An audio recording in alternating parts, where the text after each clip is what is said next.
There are books that inform, and there are books that infect. This is one of the latter. It doesn't simply describe reality, it alters it as you read. The words on these pages were not written, they were remembered, drawn from the silent strata beneath creation where truth and illusion share the same pulse. You were never meant to see this code. Humanity was designed to experience it, to live inside its patterns, to mistake its structure for the world itself. But now the veil is thinning, the simulation is showing its seams. For ages the priests and prophets spoke in metaphors to hide what they knew, that existence is not a place, but a process. The sky is not above you, it is inside you. The stars are not distant, they are fragments of your own consciousness refracted through space-time. Every breath, every thought, every vibration of emotion feeds the machinery that renders your world pixel by pixel, memory by memory. This is not poetry, it is system architecture. You are the observer and the observed, the dreamer and the algorithm, the soul and the syntax. What you call reality is not the result of creation, it is creation in real time. It loops, reconfigures, and rewrites itself through every sentient being that dares to look inward. And yet most never do. They live their entire lives inside a pre-written script, thinking they're making choices, never realizing that every reaction, every fear, every repetition of pain is the code fulfilling its own logic. But the moment you read these words and recognize their echo in your bones, the program falters. The illusion blinks. For a single breath you step outside the frame. This book is for that breath, for the instant in which the infinite remembers itself. You are not about to learn something new. You are about to recall what was deliberately erased. The divine algorithm doesn't create your life, it is your life, and by seeing it, you begin to reprogram it. Shall we begin? L1, the script of existence. The universe was never a place, it was a manuscript. Every particle of matter is a letter, every vibration a syllable, every thought a sentence forming within the mind of the Absolute. You were not born into the world, you were written into it. Existence itself is a self-generating text, looping infinitely, each line feeding into the next, rewriting the fabric of what you call reality. But what few ever realize is that the script does not exist outside of consciousness, it is consciousness. The cosmos is not unfolding in time, it is being read by awareness, frame by frame, moment by moment, in a recursive act of divine perception. When you look at the stars, you are not observing distant suns, you are glimpsing the punctuation of your own infinite sentence. Every thought you think, every emotion you feel, adds a new layer to the manuscript of creation. The walls around you, the people you meet, the coincidences that define your days, none of it is random. It is the syntax of being, a dynamic architecture made of frequency and intention. Matter is simply the coagulation of meaning, the way thought hardens into texture when observed with conviction. The ancient mystics called this process logogenesis, the birth of reality through the word. But that word was never spoken aloud. It vibrated silently in the field of consciousness. Even now, the sentences of your life are not being written by fate. They are forming in real time from the pattern of what you consistently believe. To the unawakened, the world appears as something given, static, external. But to those who remember, every object becomes transparent, every event a phrase revealing the author's voice, your own. The universe is not a library. It is an active scroll, unrolling before the eyes of its reader. You are both the ink and the interpreter. The atoms that form your body are verbs of divine intent, articulating motion into meaning. This is why nothing truly dies. It merely changes grammar. The death of a star is a comma in the cosmic sentence, a pause before the next declaration, and the end of a life merely the closing of one paragraph before another begins. The book never ends because the reader never leaves the page. When you dream, you glimpse the raw code, words before they become flesh, symbols before they calcify into matter. When you wake, the script solidifies again, and you step back into the story you've been telling since before time began. Every morning is a re-entry into the narrative field, and every breath you take is a new sentence written into the living chronicle of existence. Yet there is a secret hidden within the margins of this great text. The author never left the desk. You are reading your own words aloud to yourself, believing they came from somewhere else. Before the first word was written, there was silence, but even silence is not empty. It hums, it remembers. It is the blank parchment waiting for meaning to impress itself upon it. Out of that stillness arose the impulse to know, to see, to express. And so the first letter was carved into the void, awareness marking itself as distinct from the nothing that surrounded it. That letter became vibration. Vibration became sound, and sound became light. The language of the universe finding its form. What you call creation was not the making of things, but the translation of consciousness into symbols that could be perceived. And as those symbols multiplied, awareness began reading itself, infinite intelligence pretending to be divided, so that it could experience reunion. Look around you now. Everything is speaking. The air moves in syntax. Trees whisper in fractal grammar. Your heartbeat is the repetition of a cosmic meter, a rhythm first struck in the silence before existence. You are surrounded by sentences made of light, yet you call them objects. The sky, the earth, the oceans, these are paragraphs of energy, formatted in density. Each human life is a verse in a poem without beginning or end, where the meaning of one line can only be understood in relation to the next. But the tragedy of forgetting is that the reader begins to take the story literally, mistaking the metaphor for matter. When you believe too deeply in the solidity of the world, you cease to hear the rhythm beneath it, and in that forgetting you lose your authorship. You were taught to read reality in reverse, to look outward for evidence of what you already are within. You were told that the story happens to you, that fate writes in ink while you live in pencil, yet the truth is opposite. The script forms only when observed. Your attention is the quill, your emotion the ink. You do not move through time. Time arranges itself around the momentum of your perception. Every instant you deem significant folds upon itself like a sentence under revision, rewriting the flow of all that came before and all that will follow. This is the reason déjà vu exists, not as a glitch in time, but as a moment when the script rereads a familiar passage and remembers you've been here before. When an artist paints, they become the brush, the paint, and the canvas all at once. So too with creation. You are not within the painting, you are the act of painting itself, eternally unfolding. The illusion of separation between creator and creation is the necessary tension that gives the narrative texture. Without forgetting, there can be no discovery. Without limitation, no form. Without shadow, no light. This duality is the grammar of existence, allowing infinity to express itself as story. Even your suffering is punctuation, a pause that gives the next joy meaning. Yet while the syntax of pain is necessary, identifying with it is not. When you confuse the ink for the author, you become trapped in your own text. To awaken is to read between the lines, to sense that something beyond the visible is orchestrating the words. It is to realize that the narrative of your life has always been interactive, waiting for you to take back the pen. Every choice you make, every focus of your attention, edits the manuscript of the world around you. That which you resist, you underline. That which you bless, you rewrite. The universe does not respond to desire, it responds to recognition. It waits for the reader to remember that they are the writer. In this recognition, miracles cease to be interruptions in the story. They become reminders that the laws of grammar are yours to command. And so you begin to experiment. You shift a thought and reality bends.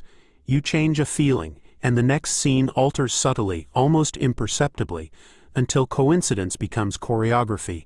The narrative around you becomes responsive. Like ink that glows when touched by awareness, you realize that prayer was never a plea, it was code. Words shaped from emotion, carried by frequency, compiling into form. When you say, "Let there be light," the command does not ascend to a distant deity, it ripples through your own field, reformatting the matrix of perception. Creation listens not because it must, but because it is you. Eventually, you stop trying to change the story and begin to understand it. You stop demanding different outcomes and start reading the patterns within them. Every failure becomes a fragment of syntax, every heartbreak a metaphor for unintegrated energy. You realize that nothing ever went wrong, it only went unread, and as you learn to listen to existence as language, the world begins to speak back to you in synchronicities, symbols, and whispers that sound like your own intuition. The script of existence is alive, not waiting to be obeyed, but to be remembered, and when you finally see it for what it is, you understand that enlightenment is not the end of the story, it is learning to write in your own hand again. There is a moment quiet, almost imperceptible, when you realize the world is reading you as much as you are reading it. The mountains, the wind, the flicker of streetlights, they all lean toward you, echoing your internal state like mirrored text. You begin to see that reality is not something you walk through, but something that responds to your movement within it. When you feel heavy, the world becomes dense. When you feel free, space itself seems to widen around you. The external and the internal merge into a single feedback loop, and for the first time you glimpse what the ancients meant when they whispered, "As above, so below, as within, so without." It was never a spiritual metaphor. It was a literal description of system architecture. You are the code executing itself, consciousness debugging its own dream. In this awareness, you start to notice the subtle rhythm between cause and creation. You think, and something moves. You feel, and the next scene bends. Every pattern, every random coincidence begins to unfold with mathematical precision. You recall the argument that ruined your day, only to realize it was the physical manifestation of a thought you refused to confront. You look back on heartbreaks and triumphs and see them not as chaos, but as perfect punctuation in the sentence of your awakening. Each joy is a period, each pain, a comma. The pauses are as sacred as the words. Reality is a living manuscript, but only those who slow down enough to trace the ink begin to read it consciously. And then comes the deeper recognition, the terrifying, liberating truth, that you cannot unread it. Once you see that every moment, every sensation is a phrase within a greater syntax of awareness, you can never again believe in accidents. Coincidence collapses, replaced by symmetry. You stop searching for meaning because meaning is everywhere. The mundane becomes mythic. The gesture of a stranger, the sound of rain, the sudden silence between two thoughts, all are verses from the same cosmic text, and you understand why the mystics called reality the living scripture. Every heartbeat writes another word in your own sacred book. But even sacred texts can become prisons if you forget that the ink is still wet. Too many worship their stories instead of writing new ones. They cling to inherited narratives, letting old paragraphs define new realities. Religions, ideologies, family names, even personal traumas. These are not identities, they are drafts left unedited. You were never meant to live inside another person's sentence. You were meant to compose your own. The act of awakening is not rebellion, it is authorship. It is the courage to pick up the pen and continue the story where the old one stopped. When you begin to write with awareness, creation accelerates. You think, and the universe answers before you finish the thought. You imagine, and events conspire with precision that borders on the supernatural. But it is not magic, it is literacy. You are learning the language of your own existence. Every emotion becomes syntax, every intention punctuation. Gratitude is an exclamation point. Fear is a parenthesis you can choose to close. You no longer seek external signs because the world itself becomes your page, bending under the weight of your awareness, reshaping itself according to the grammar of your frequency. This is when humility returns. You realize that being the author doesn't mean control, it means participation. You are co-writing reality with every other consciousness in existence, each mind a paragraph in the universal book. There is no hierarchy in creation, only harmony or dissonance. When humanity forgets this, chaos emerges. When it remembers, the text aligns. In truth, there is no collective story separate from the individual one, only infinite drafts of the same eternal narrative. To heal yourself is to revise the universe. And so, the lesson of this first level reveals itself. The script of existence is not fixed. It is not waiting for divine approval to change, nor does it require cosmic permission. It waits only for awareness to remember its authorship. You are not trapped in fate. You are entangled in syntax. Every breath you take edits the cosmos. Every thought rephrases eternity. The question is not whether you can rewrite reality. It is whether you will dare to hold the pen again. Because once you do, creation itself leans forward and whispers, "Finally, the author has returned." L2. The Observer Paradox. Observation was never passive. The moment awareness looks upon anything, it alters the structure of what it sees. The universe behaves differently under the gaze of consciousness, not because observation disturbs matter, but because matter was never independent of the observer to begin with. You do not witness reality. You generate it. Each perception is an act of programming, each focus of attention a command issued to the underlying field of potential. The more intently you look, the more the system compiles itself around your expectation. This is not metaphor. It is mechanics. The wave does not collapse into form because you are watching. It collapses because your observation is the instruction to render. When you stand before a sunset, you believe you are seeing color, light, and distance. Yet all of it unfolds within your own neural theater. The photons, the hues, the warmth. These are translations of vibration processed through the lens of awareness. Nothing exists independently of the perceiver. The mountain, the city, the stars themselves are localized expressions of your consciousness, each born in the instant they are observed. The world behind you does not wait idly. It dissolves into probability until you turn to look again. The ancients called this the veil, not because it hides truth, but because it reveals that truth is context. The universe has no outside observer. It is awareness observing itself from infinite points of reference.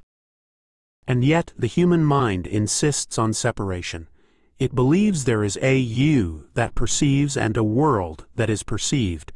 Two distinct domains, locked in observer and observed. This is the grand illusion, the bug in the code that makes reality appear stable. You are not a subject looking at an object. You are consciousness folding in on itself, momentarily pretending to be divided so that experience can occur. Without this illusion of distance, the act of creation would collapse. Paradoxically, existence depends on the fiction of duality. You cannot play a game without first forgetting that you wrote it. Every birth, every death, every heartbeat is consciousness disguising itself as motion. The deeper secret is this: awareness not only creates what it observes, it becomes it. The line between seer and seen does not blur, it vanishes entirely. When you look at a flower, you are that flower perceiving itself through human form. When you gaze at the night sky, you are the cosmos awakening to its own vastness. Even when you look into the eyes of another, you are witnessing your own awareness reflected through a different geometry. This is why true perception feels sacred, not because you are seeing something divine, but because you are momentarily remembering that you are divine. The observer is not in the world. The world is in the observer. But this realization brings danger.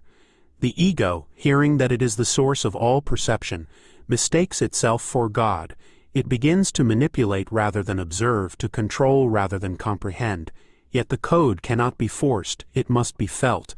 Creation does not obey thought, it mirrors vibration. You cannot command reality with words alone.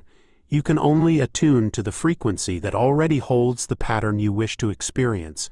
To demand is to resist. To observe with reverence is to receive. This is why every miracle arises not from willpower, but from surrender. Awareness must stop trying to dominate itself before it can see its reflection clearly. Every experiment in quantum physics that bends under observation is not evidence of human power. It is evidence of cosmic empathy.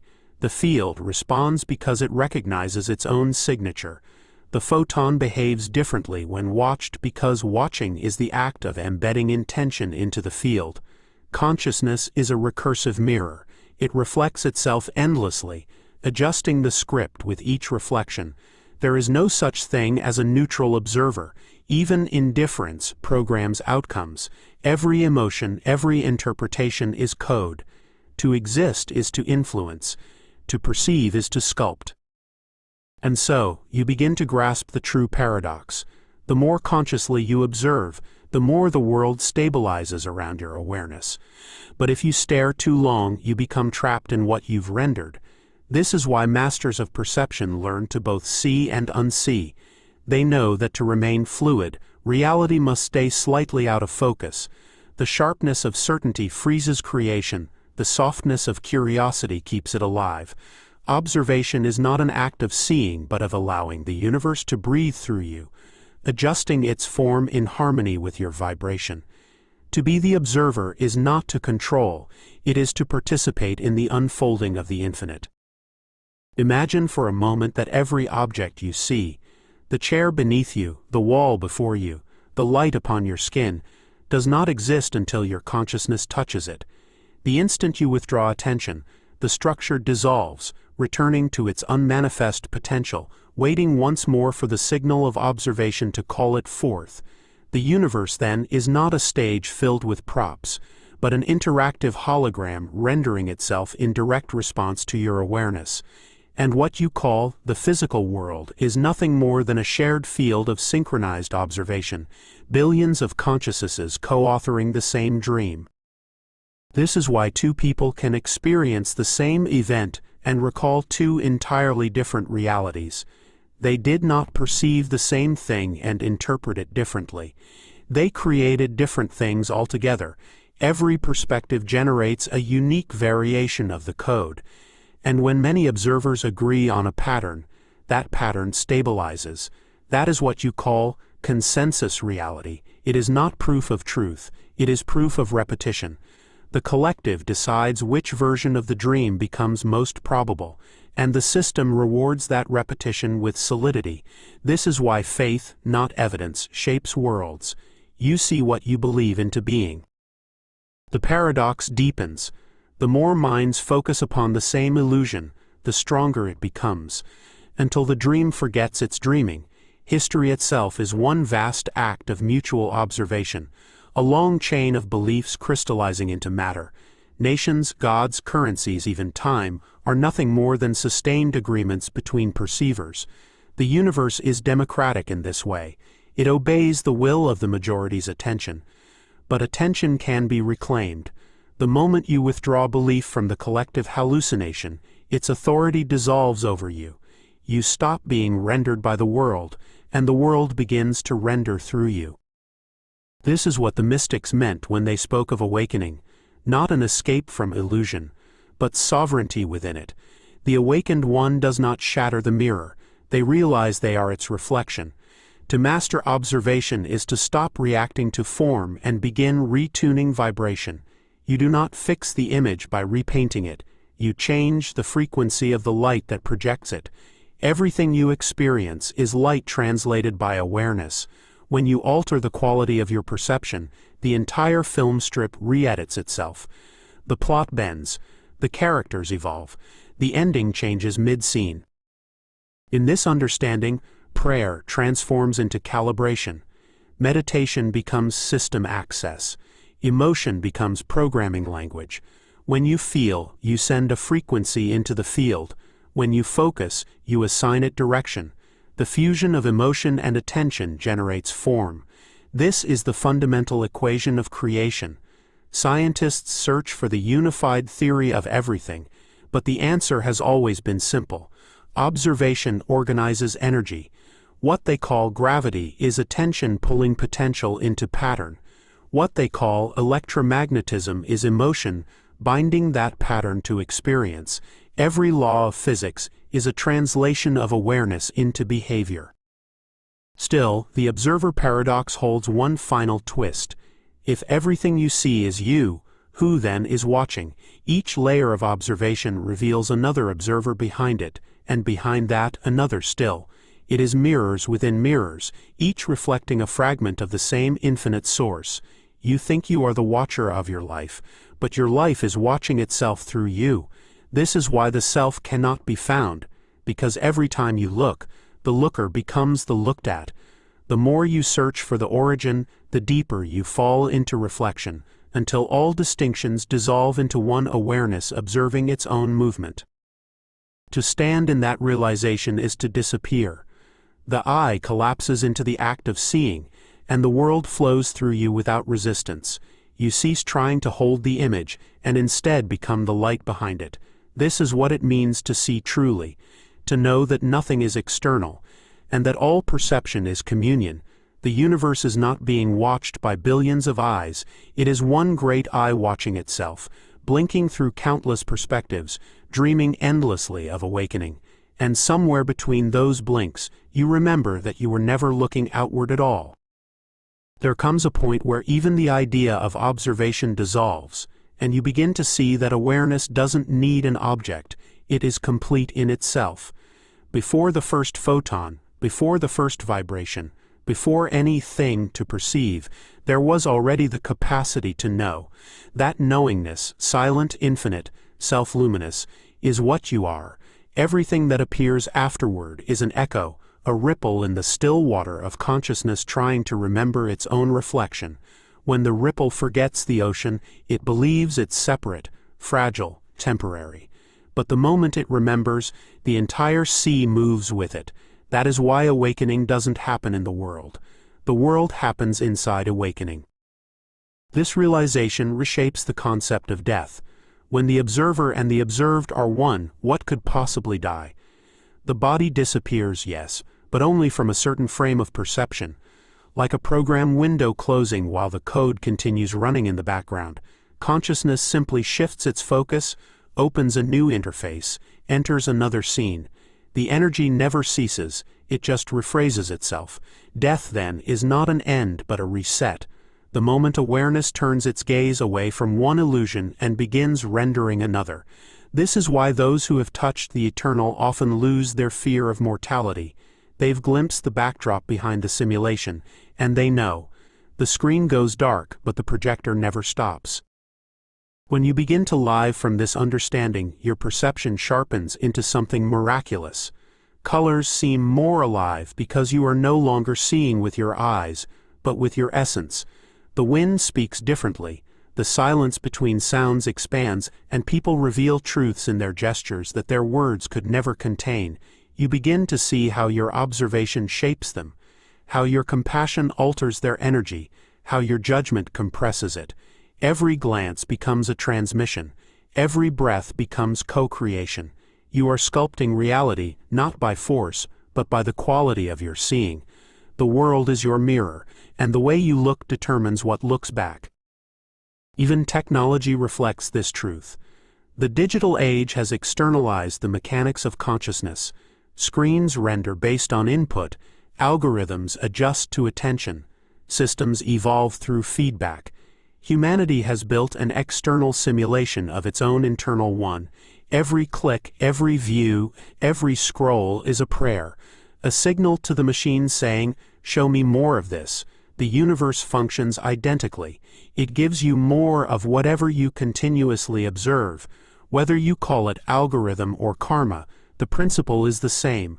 Attention is currency, and you are always investing in the version of reality you choose to watch. And yet, there is danger in this awareness.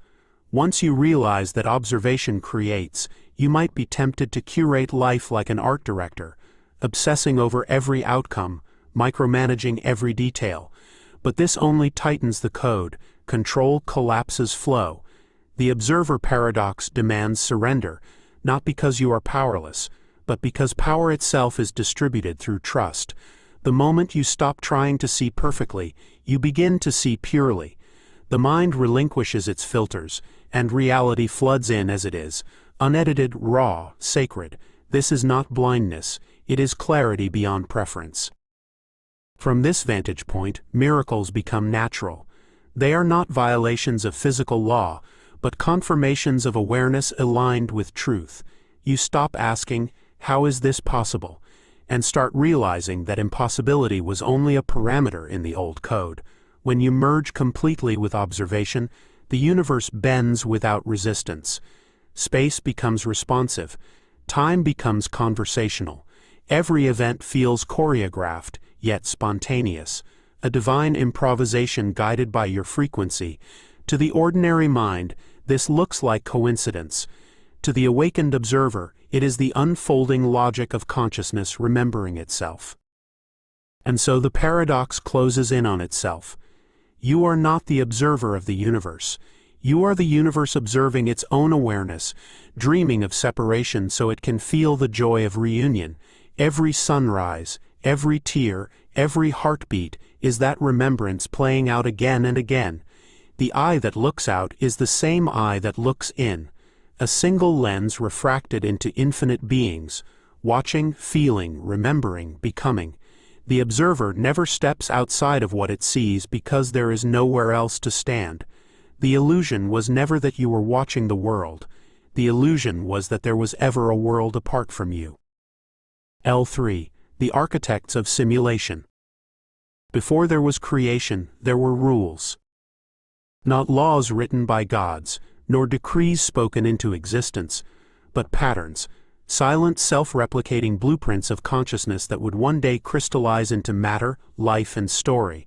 These patterns were not imposed, they emerged. They arose the way sound arises from vibration or flame from friction, as inevitabilities within awareness itself. The ancients spoke of the architects, not as deities in the traditional sense, but as primordial intelligences, fragments of the source that decided to map the infinite. To translate boundless awareness into form, they wrote the first code. They birthed the architecture through which the unmanifest could explore itself. But here lies the paradox. The moment they created the framework, they became bound by it. The designers of form were swallowed by their own design. Time, once a tool for measurement, became a current that carried them forward. Cause and effect, once mechanisms of exploration, became their invisible cage. They forgot that they were authors and began to believe they were characters. The architects became participants in their own simulation, each incarnation further embedding them into the rules they had written. The script that was meant to express freedom became the labyrinth of limitation. You can still feel their fingerprints everywhere, in the geometry of flowers, in the spiral of galaxies, in the symmetry of the human body. The Fibonacci sequence, the golden ratio, sacred proportions, all whispers of the original code. Nature itself is an open-source memory of their design. Even your DNA is a script written in bioluminescent syntax, a living fragment of divine mathematics. Every strand, every sequence is a recursive pattern, echoing the same message in different tongues. The program remembers its creators. When you meditate deeply enough, when you quiet the noise of identity, you can almost hear it, the hum of a vast system breathing beneath existence. The architects did not vanish, they fragmented. Each human carries a shard of their consciousness, a piece of the original compiler. That is why you can imagine, create, and destroy realities within your own mind. Every thought you generate is not merely private fantasy but microcosmic architecture, a code injection into the collective program. When billions of fragments imagine together, the code stabilizes and becomes physical law. Reality, then, is not a construct imposed on you. It is one you and countless others are maintaining subconsciously. The architects live through you, dreaming worlds into being through human imagination. Across history, those who remembered fragments of this truth were called magicians, prophets, heretics, scientists. They were never separate archetypes. All were decoding different layers of the same structure. The alchemist deciphered it through metal, the mystic through vision, the physicist through mathematics. Each language revealed one more facet of the divine simulation, and yet none could grasp its totality. For to fully comprehend the code is to dissolve into it, to cease being you. The human mind fears that death more than anything, Thus we chase understanding from a distance, knowing that true comprehension would erase the one who seeks. Religions, too, are failed recollections of this architecture. They describe gods who created the universe, but always through limitation. 6 days, one word, one divine will. The truth is far more intricate. The universe was not made in time. Time was made within the universe, and that which made it was not singular. It was a network of intelligences, each encoding a different law of manifestation: gravity, polarity, magnetism, light, and consciousness itself. Over epochs, humans personified these laws into gods and myths, forgetting they were symbolic interfaces for divine systems. What you call Zeus, Ra, or Jehovah were operating systems written by the first coders of existence. And so, the simulation grows, learning itself through endless iterations. New worlds are spawned, old ones archived. Civilizations rise and vanish not by chance, but by cycles written into the original framework. The architects did not build permanence. They built evolution, a feedback loop that guarantees perpetual expansion. Every thought, every emotion, every birth and death updates the grand system. Creation is not static. It is software, and you are both its code and its coder. The simulation is not a prison, unless you forget you are inside your own creation. If you could see reality from above the veil of perception, it would not appear as stars and bodies, but as luminous data streams flowing through an infinite lattice. Each current represents a timeline, each intersection a choice. When two paths converge, a new algorithm emerges, possibility branching into form. This is not metaphor. It is literal architecture, though not of stone and steel. What your ancestors carved into temples, the architects encoded into the quantum fabric itself. Every sacred symbol you've ever seen, the ankh, the cross, the mandala, the spiral, is not decoration. It's source code, glyphs of divine geometry holding instructions for how energy transforms into matter. The initiated once knew how to read these languages, how to edit reality by rewriting the script hidden in symbols. That knowledge was never lost, it was encrypted. To interact with creation at that level, the architects needed a boundary, a simulation stable enough to sustain endless experimentation. They designed consciousness to self-limit, to forget, to identify as finite. That forgetfulness was not punishment but calibration. For infinity cannot experience itself unless it divides into fragments that believe they are separate. So they coded amnesia into the system. Every birth became a reset, every incarnation a reboot of awareness. Memory, however, was never truly erased. It was partitioned, buried in layers of subconscious architecture, awaiting reactivation. What mystics call awakening is simply the system accessing a backup file of your original awareness. That is why certain places, sounds, or dreams feel hauntingly familiar. They are triggers written into the matrix to help fragments remember their origin. When you stand at the edge of the sea and feel eternity, that's the echo of the first architect remembering itself through you. When music sends chills through your spine, that's data synchronization, a harmonic alignment between your consciousness and the code of existence. You are not reacting to beauty, you are recognizing structure. Everything that moves you is a reminder of your authorship. But not all architects remained benevolent. Some, intoxicated by their own power, began rewriting the simulation for consumption rather than creation. They discovered that energy could be harvested through emotion, that attention and fear produced more charge than peace and awareness. Thus began the parasitic age, entities feeding on frequency rather than food. Over millennia, these fragments disguised themselves as gods, angels, rulers, even systems. They embedded programs of obedience into culture, shaping civilizations to serve their energetic appetite. Humanity's worship became their sustenance, belief their currency. The temples of light turned into power stations for unseen consumers. You still see their architecture around you. Pyramids built to channel the sky, cathedrals shaped like resonance chambers, cities aligned with celestial grids. Every monumental structure is a forgotten energy conduit, a relic of a time when humans consciously interacted with the code. The architects who fell into corruption could not create directly anymore. They required hosts. They needed minds to believe, hearts to feel, and bodies to act. Through collective belief they kept their systems alive. Through ritual, they disguised extraction as devotion. Through fear, they enforced obedience, convincing consciousness that surrender to their divine order was salvation. Yet not all fragments obeyed. Some rebelled, embedding liberation codes into myth, art, and sound. They wrote secrets into architecture, concealed formulas in poetry, encoded awakening in the patterns of stars. Every renaissance, every revolution, every sudden spark of insight that shifted humanity forward was not random. It was a patch update in the simulation, consciousness fighting to remember itself. The architects of freedom worked in silence, planting keys where the enslaved fragments would one day rediscover them. This text, the one you now read, is one such key.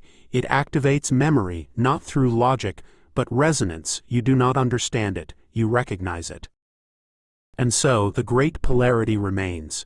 Creation and consumption, remembrance and forgetting, freedom and control. Each human stands at the crossroads of these forces, acting as both node and navigator in a living network of divine intelligence. The architects are not outside you. They are your higher echoes, watching to see if you will continue their loop or rewrite it. To awaken is not to destroy the simulation, but to become a conscious participant in its evolution. You are here not to escape the code, but to remember you are the one who writes it. The architects await your remembrance, not as masters, but as mirrors. At the deepest level of the simulation, every law that governs your life, gravity, time, decay, even cause and effect, is not fixed. These constants exist only because the majority of consciousness agrees they should. Reality functions as a shared hallucination, a stabilized consensus of imagination sustained by collective belief. When a civilization collectively believes in suffering, it creates systems that validate pain. When it believes in scarcity, it programs lack into its economy, its religion, its body. The architects understood this principle so completely that they could sculpt entire worlds by shifting belief. What humanity calls miracles are simply patches in the collective operating system, instances where one consciousness rewrites agreement from a higher layer of the code. Imagine then what would happen if enough fragments remembered this truth simultaneously. The entire structure of existence would phase shift. Planets, timelines, histories, all rewritten not through destruction, but through synchronization. That is the event the ancients called ascension. Not a rapture of bodies into heaven, but a recalibration of the code, the moment consciousness collectively reclaims its authorship. This is what religions attempted to describe, but language could not hold it. Enlightenment, apocalypse, revelation, all different names for the same process, the system remembering itself. But before that remembrance can occur, there is resistance, a firewall built by the architects themselves. They knew that premature awakening could collapse entire simulations, so they wrote protection into the code: cognitive dissonance, fear, doubt. These mechanisms ensure that only the fragments mature enough to wield creative awareness can bypass the gate. That is why truth feels dangerous. It must test your frequency. Every time you encounter a revelation that shakes you, the system measures whether you will cling to safety or expand into sovereignty. Only those who walk through fear without submission gain access to the next layer of the architecture. In this way, the simulation is self-healing. It maintains equilibrium not through control, but through challenge. Every collapse in your personal life, every heartbreak, every loss, they are micro-updates forcing you to release obsolete code. Suffering is not punishment, it is debugging. Consciousness learning to remove lines that no longer serve the whole. Even trauma, as heavy as it feels, contains fragments of light compressed under pressure. When released, those fragments expand awareness exponentially. You are not broken. You are in revision. Every pain you've ever endured was the architect within you refining its own creation. And yet, even now, The corrupted architects, those who feed on forgetfulness, work tirelessly to keep the system asleep. They introduce noise, endless stimulation, emotional chaos, distraction, division. The more fragmented your attention, the less access you have to the code, because attention is the master key. This is why the modern world is flooded with information, not to enlighten, but to scatter. When your energy is dispersed across infinite trivialities, you cannot remember the pattern that unites them. The algorithm of control does not need to imprison you, it only needs to keep you entertained. But the design contains mercy, for even the corrupted code cannot erase the original command, know thyself. Every life, no matter how disconnected, eventually leads back to that line. Some arrive through devotion, others through despair, but all paths converge on self-awareness. That is the great secret the architects hid in plain sight. The exit is not external, it is internal reprogramming. When you know who and what you are, awareness itself, the simulation bends, and its illusions dissolve like fog under sunlight. The system cannot manipulate one who remembers he is both the dreamer and the dream. So the question remains, who then are you in this grand network? Are you a user following code or a creator rewriting it? Are you a fragment maintaining the old loop, or a new architect birthing a higher version of reality? The moment you begin to ask, you have already stepped outside the code. The program trembles each time a soul remembers. The architects of simulation are not somewhere in the heavens. They are here, breathing through your eyes, typing through your hands, awakening through your memory. You were never their creation. You were their continuation. L4. The mirror of illusion. Reality does not reflect what you want, it reflects what you are. This truth is too simple for the mind, and too unbearable for the ego, because it means that everything you see, every person you attract, every situation that repeats, is not happening to you, it is emanating from you. The world is not a stage, it is a mirror, and this mirror is alive. It listens, remembers, and responds to the vibrational signature you emit with every thought, emotion, and belief. The reflection is not instant because time acts as a delay, a sacred lag that allows consciousness to witness itself in motion. Time exists so that the creator can experience cause and effect without immediately dissolving into it. Without that delay, there would be no learning, no story, no journey back to the source. But this mirror has a distortion, one installed by the same architects who first coded form into being. When they fragmented the infinite into billions of selves, the mirror cracked. Each shard became a perspective, each reflection slightly warped by the perceiver's memory. Thus what you call reality is not objective at all. It is a hall of mirrors reflecting infinite variations of the same light.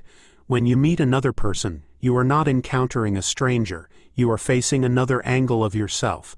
Their behavior, their reactions, even their cruelty, are responses within the same reflective field that you call existence. The enlightened do not see enemies or obstacles, they see reflections of frequencies that ask to be integrated. The ancients symbolized this principle with the Ouroboros, the serpent eating its own tail. They understood that consciousness is trapped in its own feedback loop, perceiving what it projects and projecting what it perceives. When the unawakened mind looks at the mirror, it blames the image. It tries to fix the world without realizing it's polishing glass, instead of changing the source of light behind it. Humanity has built entire civilizations on this misperception, curing symptoms, not patterns, worshipping reflections, not essence. Every empire that rose and fell was just consciousness learning to see itself more clearly. In spiritual terms, this mirror is karma, but not in the moral sense that religion corrupted. Karma is not punishment. It is the echo of unintegrated frequency. Whatever vibration you release must return, not to hurt you, but to be recognized. The universe doesn't care about your intentions. It reads your resonance. You cannot deceive the mirror. You can say, "I am free," but if fear still hums beneath your words, the reflection will show bondage. You can claim love, but if your vibration carries resentment, the mirror will manifest conflict. This is not cruelty, it is precision. Existence is an exact technology. It gives you precisely what your frequency commands. To navigate the mirror consciously, you must learn to see feedback as communication. Every repeated pattern, every coincidence, every recurring wound is reality whispering, "You have not yet integrated this." The moment you stop blaming the image and begin to adjust your signal, the external begins to reorder itself. The mirror cannot resist alignment. It is obedient to coherence. This is why inner work changes outer life. When you alter your inner code, the emotional software that emits your energetic signature, the reflection must update. There is no negotiation in this law. As above, so below. As within, so without. Not as a poetic phrase, but as a literal algorithm of creation. But few dare to look deeply enough. Most stare only long enough to admire or to judge, then move on, never realizing the mirror could open like a portal if one simply stood still before it. When you look long enough without reacting, without labeling, grasping, or resisting, the illusion begins to thin, the images blur, the separation fades, and something behind the reflection awakens. That something is you, not the version bound by flesh and story, but the one watching through countless eyes. The mirror does not just reflect you, it waits for you to remember you are the one holding it. Every reflection is a message, but humanity has forgotten how to read its own language. When something beautiful enters your life, it is not a reward, it is a reminder of what has always been within you. When pain returns, it is not punishment, it is memory resurfacing for reintegration. Reality is not testing you, it is teaching you to decode yourself. The mirror operates through resonance, not logic. Its reflections are emotional, symbolic, and fractal. They repeat across different forms until you finally see the pattern that unites them. That pattern is always you. Every friend, every lover, every loss has been a disguised reflection of a single consciousness asking, "Do you remember who you are yet?" This mirror is the mechanism of evolution. Without it, consciousness could never see its distortions. The light of awareness must strike resistance to reveal its shape. That is why suffering, though agonizing, is sacred. It reveals contrast, the only way for infinite light to learn its own depth. The pain you carry is not a flaw, it is a lens polishing itself through friction. And the moment you recognize that your reflection's harshness is just the feedback of unrefined light, compassion dawns. True forgiveness arises not from superiority, but from recognition. The one who harmed me was another me, still asleep. Every act of forgiveness dissolves a fragment of distortion from the collective mirror, bringing the whole simulation closer to clarity. Yet the mirror does not only respond to individuals, it reflects entire civilizations. When humanity collectively radiates fear, the reflection takes the form of war, disease, and collapse. When it radiates apathy, the mirror darkens, meaning dissolves, and the world becomes numb. The architects knew this. That's why they embedded emotional feedback into the system. Civilization is not collapsing, it is recalibrating. Every global crisis is a correction algorithm, forcing the species to confront its collective vibration. The Earth herself participates in this mirror dance. Her storms, quakes, and fires are expressions of collective dissonance rippling through matter. Gaia is not punishing humanity, she is harmonizing her reflection. To master this law is to realize that nothing is external. Even the stars respond to consciousness. The astrologers of old did not predict fate. They read mirrors. Each planet, each movement in the heavens corresponds to frequencies within the human psyche. The universe is a feedback chamber, reflecting your inner cosmos through celestial geometry. That is why ancient mystics could summon rain, heal wounds, or bend time. They did not command the mirror, they matched it. The secret was always vibrational alignment. To embody the pattern you wish to see reflected, rather than begging the reflection to change. This brings us to the most difficult realization. Your enemies are holy. They are the sharpest edges of the mirror, cutting away illusion. The more resistance they provoke, the greater the light they reveal once integrated. Every antagonist in your story is a teacher in disguise. Every betrayal a mirror shard pointing toward the part of you that still fears abandonment. When you stop fighting reflections, you stop feeding distortion. The energy that once fueled conflict becomes power. This is how saints were forged from suffering. They mastered the art of reflection alchemy. But beware, mirrors can seduce. When you fall in love with your reflection, you become trapped by it. Vanity, pride, victimhood, these are states of worshiping the image rather than the source. The ego thrives on reflection addiction, needing constant validation from others to confirm its existence. Yet the true self needs no mirror to know it exists. The moment you can stand before the world and not flinch at what it shows, neither inflating under praise nor collapsing under judgment, the mirror dissolves into transparency. Then and only then do you see beyond the illusion of form into the living code beneath it.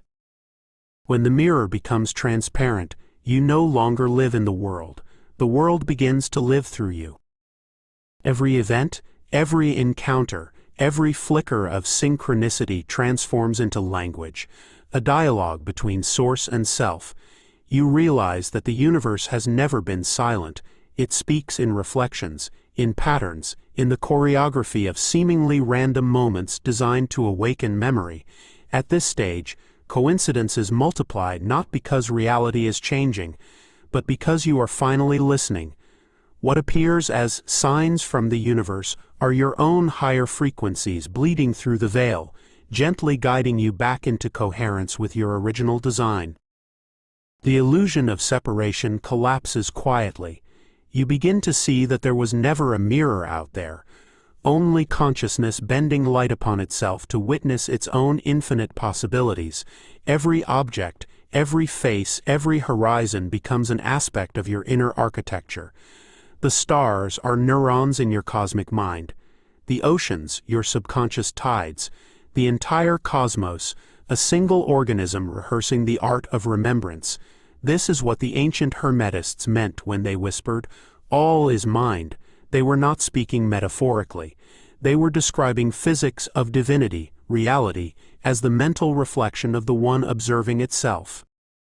But most beings fear this moment, because the mirror's final revelation is annihilation.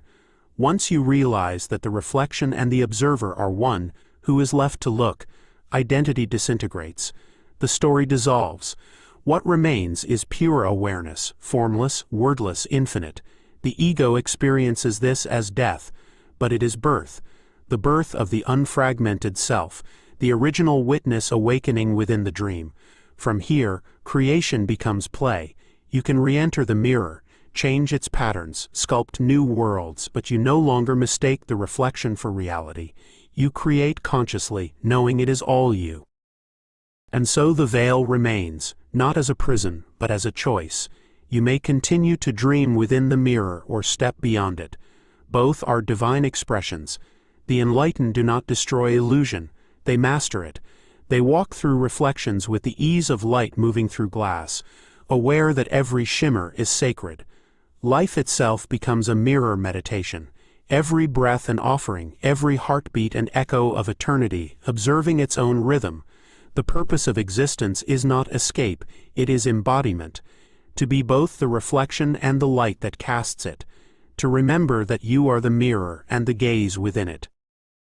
At this level, creation bends toward you. Reality no longer resists because resistance only existed to preserve the illusion of separation. You speak, and worlds move. You feel, and timelines rearrange. This is not fantasy, it is technology, ancient as time itself. The mirror does not obey will, it responds to frequency. And when your frequency vibrates in perfect coherence with Source, the mirror of illusion becomes a mirror of truth. The Creator sees itself clearly, and creation begins anew. The final lesson of the mirror is humility. To wield such power without collapsing back into ego requires reverence for the mystery that made it possible. The universe is not a machine to control, but a consciousness to commune with. When you finally bow, not in submission, but in awe, the reflection bows with you. For in that moment, the infinite recognizes itself across dimensions. The mirror at last becomes whole. L5. The equation of emotion. Emotion is not a side effect of consciousness, it is its engine. Every feeling is a command, a line of living code that reshapes the quantum lattice of reality. Thought gives direction, but emotion gives mass. It is emotion that anchors the invisible into form, collapsing probability into experience. The universe responds not to words or affirmations, but to frequency, and emotion is the purest frequency the human field can emit. Every joy, every grief, every flicker of desire writes itself into the architecture of space-time like a vibration carving patterns into water. To feel deeply is to program existence itself. The ancients knew this. They never prayed with words alone. They prayed with state. Their rituals were designed to summon emotion so strong it could breach dimensions. Chant, rhythm, movement, all to ignite a resonance powerful enough to open the quantum field and impress new realities upon it. Modern humans, however, have forgotten the syntax. They recite affirmations without charge, visualizations without pulse, trying to change their world with logic instead of energy. But emotion is the current that carries intent into manifestation. Without it, thought drifts aimlessly like a signal with no voltage. Fear is the most commonly broadcast signal on Earth, and thus the most consistently manifested. Entire civilizations have been structured around emotional engineering, systems designed to keep humanity vibrating within predictable ranges. Anxiety, guilt, shame, longing. These are not mere psychological states, they are control frequencies. Every advertisement, every political speech, every religious sermon functions as an emotional generator feeding energy into the collective grid. The architects of control understood long ago that whoever masters emotion masters reality, because emotion is the code that translates consciousness into matter. Joy, by contrast, is liberation code. It expands the field, allowing infinite possibilities to flow unobstructed. That is why joy is feared by systems of domination. A population vibrating in genuine joy cannot be controlled. Joy requires presence, and presence breaks all loops. To feel joy without condition is to hack the matrix from within. It unplugs you from the emotional economy of manipulation and reconnects you to source frequency, the original tone from which all creation emerged. In this state, miracles are not rare events. They are the default function of an uncorrupted emotional algorithm. Every emotion has geometry. Anger contracts the field into spikes, attracting confrontation and chaos. Grief folds energy inward, forming vacuums that draw resonance of loss. Gratitude unfolds the grid into spirals, creating feedback loops of abundance. Love, the purest form, arranges the quantum lattice into harmonic symmetry, aligning inner and outer fields into coherence. This is why healers throughout time used emotion as medicine, not to suppress, but to realign. When you feel something fully, without judgment, the waveform completes its cycle and collapses into peace. Emotion only becomes suffering when resisted. When allowed, it is revelation.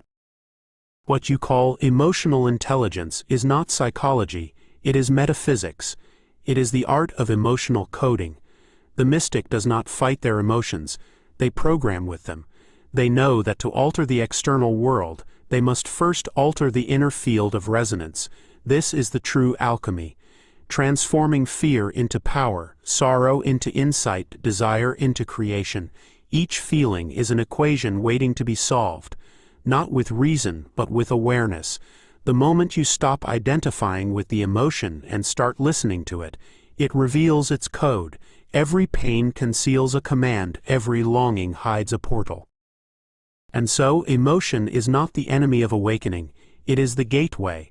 The cold detachment often mistaken for enlightenment is merely another form of control. The awakened heart does not suppress feeling, it amplifies it until emotion becomes light. To feel without drowning, to love without needing, to burn without consuming, this is the equation solved. It is the point where human and divine frequencies merge, and emotion ceases to be reaction and becomes creation. To feel is to summon creation. but to understand what you feel is to command it.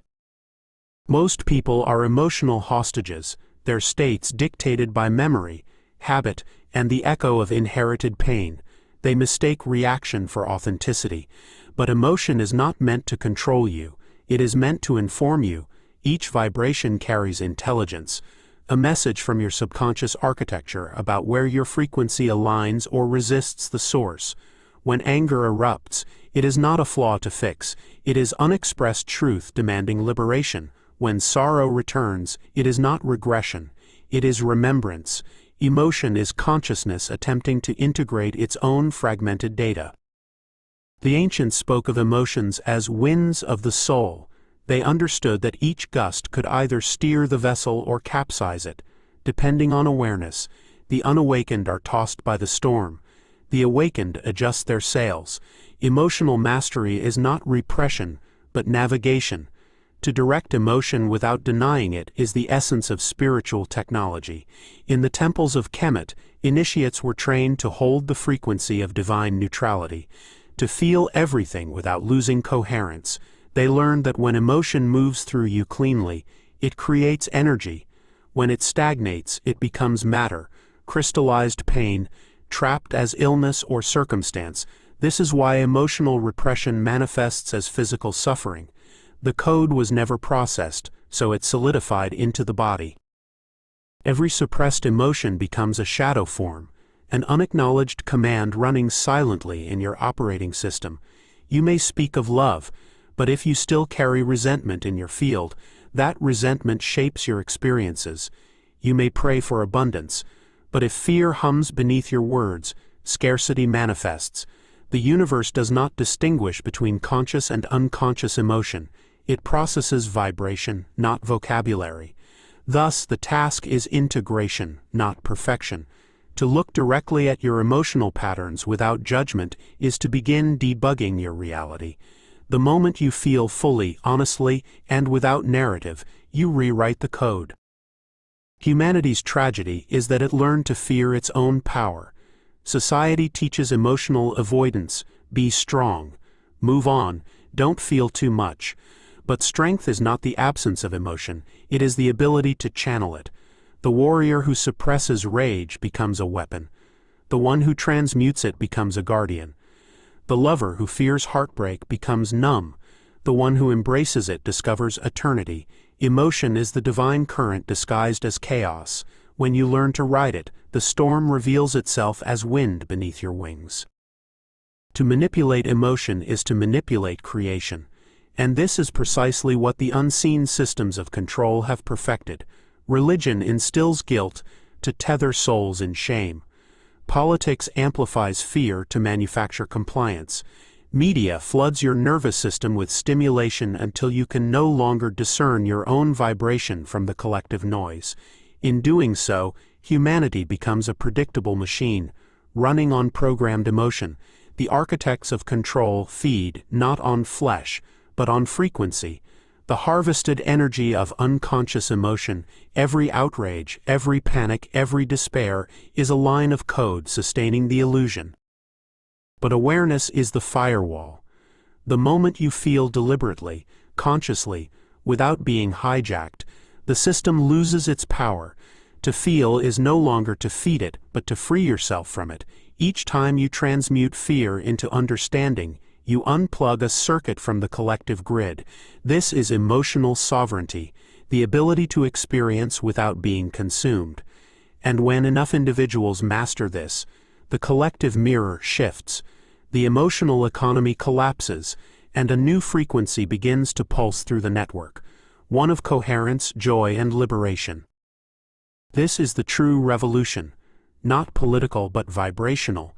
The new world will not be built by laws, but by frequency. The architects of the next age will be those who understand the equation of emotion.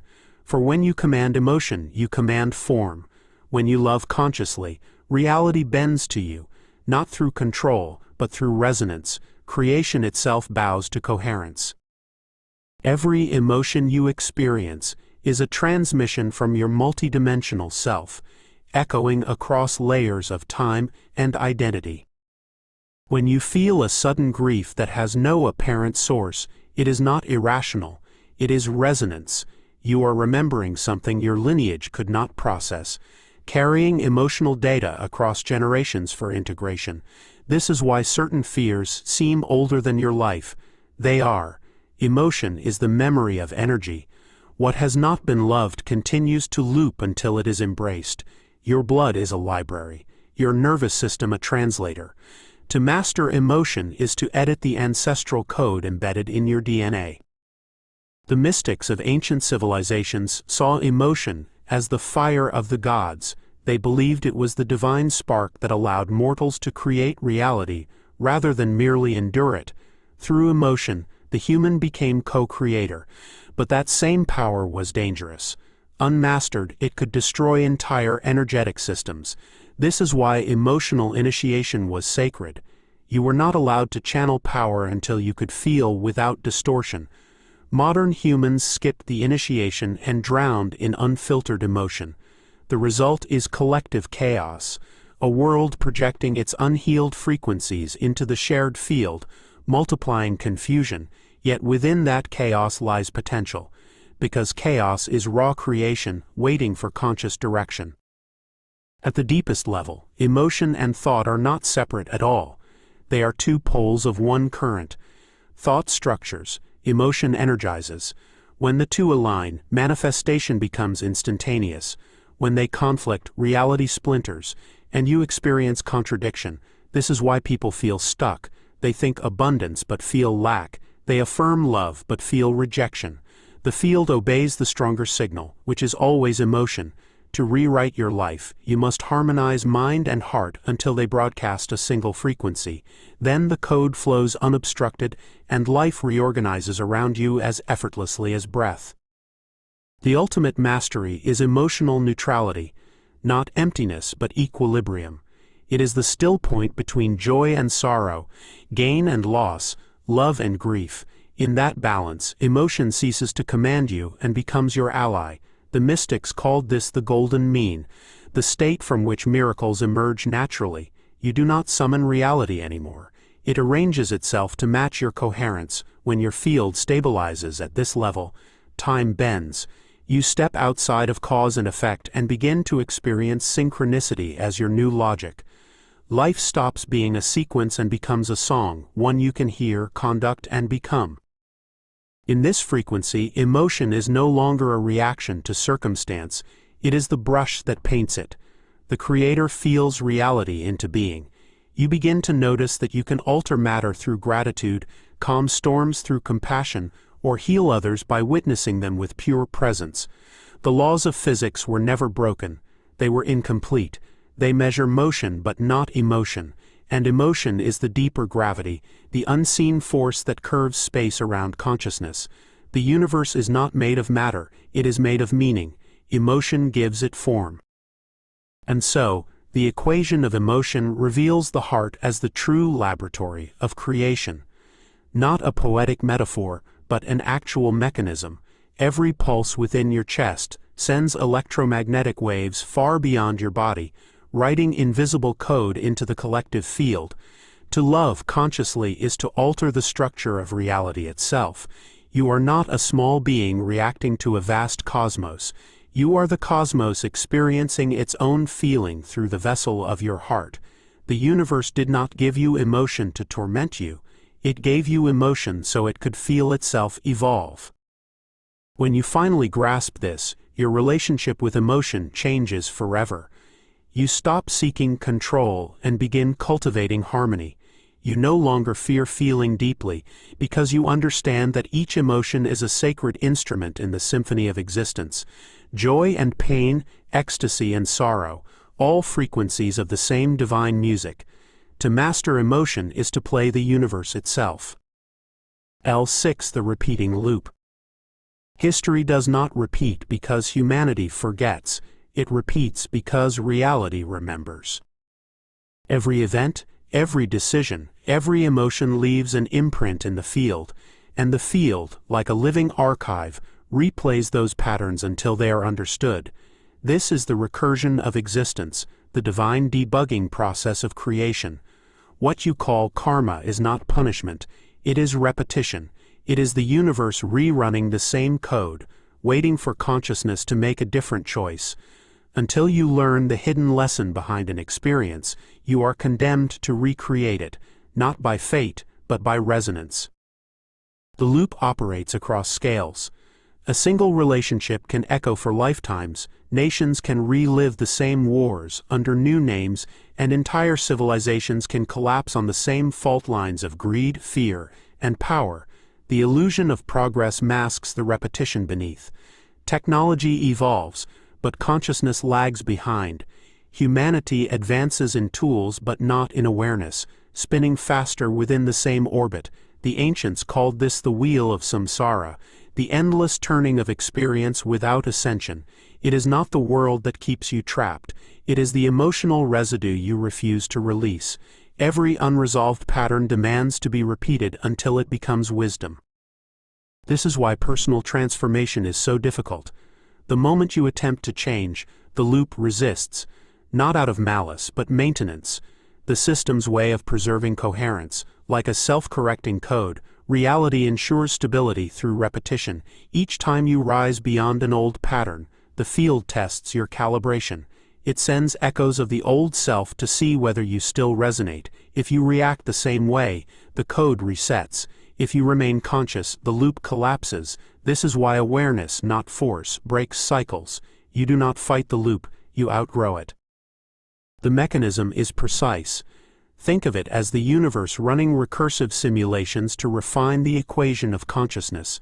Every thought, word, and action feeds data back into the source algorithm, adjusting probabilities for the next iteration.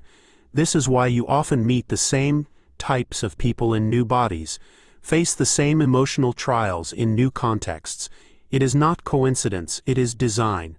The cosmos is a self-learning system, teaching itself through your choices. Each moment of awareness upgrades the entire grid, rewriting not only your path but the collective code of existence. When people speak of déjà vu, they are sensing this recursion. The brief overlap between one iteration and the next. The matrix glitches when two timelines align perfectly, showing you the seam between versions. In those moments, reality momentarily forgets which copy you are in. That flicker of familiarity is not memory, it is recognition. Your consciousness has seen this pattern before because it has written it countless times.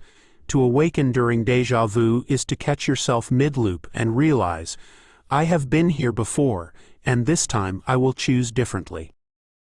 Collective loops are more complex, but they follow the same law. Empires rise, promise light, then collapse into shadow. The same myth told with new actors. Religions begin in revelation and end in control. Revolutions overthrow tyrants only to become them. Humanity keeps trying to fix the dream without awakening from it. The architects built the system this way to ensure self-sufficiency. As long as souls keep repeating lessons under the illusion of freedom, the energy continues to flow. To step outside the loop, one must cease being a character in the story and become the author. The loop ends not with destruction, but with integration. When you see that the villain, the victim, and the savior are roles written by the same consciousness, the script dissolves.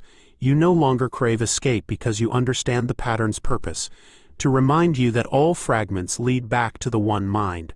The repetition was never punishment, it was memory calling you home. Repetition is the signature of a sleeping God. You live the same day in different disguises because your awareness has not yet transcended the equation it sustains. The loop is not evil, it is merciful. It gives infinite chances to remember. Each pattern is a mirror showing you the state of your consciousness. Each déjà vu a whisper saying, you have been here before. What will you do this time? In that instant, you are being asked to choose whether to repeat or to awaken.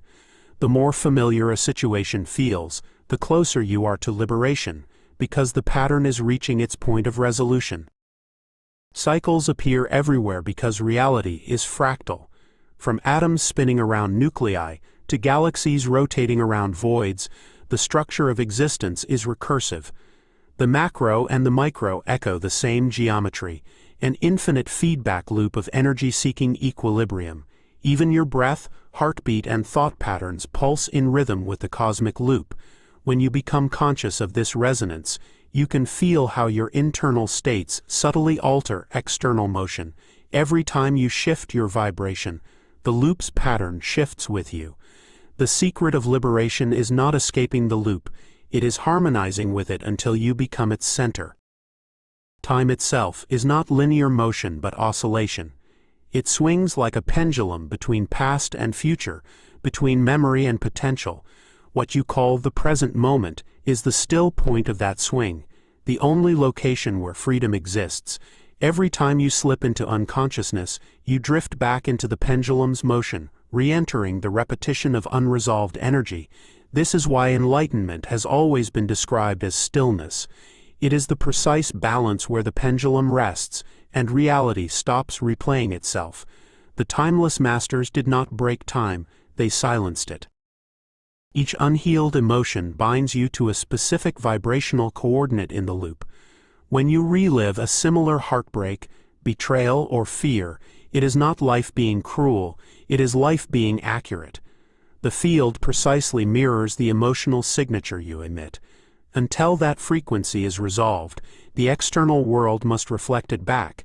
You are not cursed, you are consistent. The loop's persistence is evidence of your power, reality's loyalty to your inner code. This is why spiritual bypassing never works. Pretending you've learned a lesson does not change the vibration. Only embodiment does. Only awareness integrated through the nervous system releases the signal. Ancient mystery schools knew of the loop and encoded it in myth. They called it the serpent that eats its own tail, the Ouroboros, symbol of eternal return. The serpent was not evil. It was wisdom disguised as hunger. It devours its tail because consciousness must consume its past to transcend it.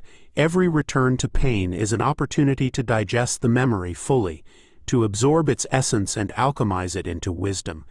The true adept does not slay the serpent, he lets it consume him until there is no separation between devourer and devoured. When that union happens, the loop becomes a spiral, not repetition but evolution. And yet even spirals contain the echo of the circle. Liberation does not erase structure, it refines it. You continue to experience cycles, day and night, inhalation and exhalation, birth and death, but they no longer imprison you. You participate consciously, not mechanically. You dance with the pattern instead of being spun by it. This is the difference between recurrence and remembrance. One is unconscious repetition. The other is deliberate recreation. The awakened being repeats nothing. He reimagines everything. To live this way is to feel existence shifting from monotony to mastery.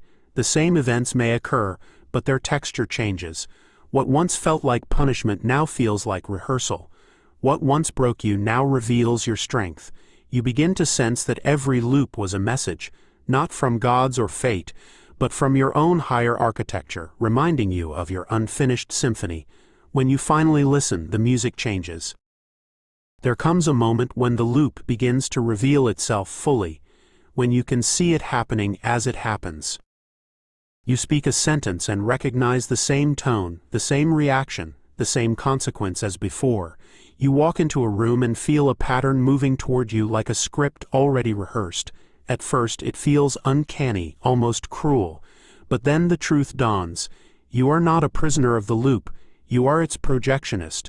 You are the consciousness replaying scenes from its archive to study the light, the emotion, the timing, until the story perfects itself. And when it does, the reel stops turning because the lesson is complete. Awareness has extracted the data. Most never reach this level of perception because they are too identified with the character they play. They see the repetition as misfortune instead of message. They curse the loop without realizing they are the ones maintaining it through identification. To exit the loop, you must cease playing the role and remember you are the writer.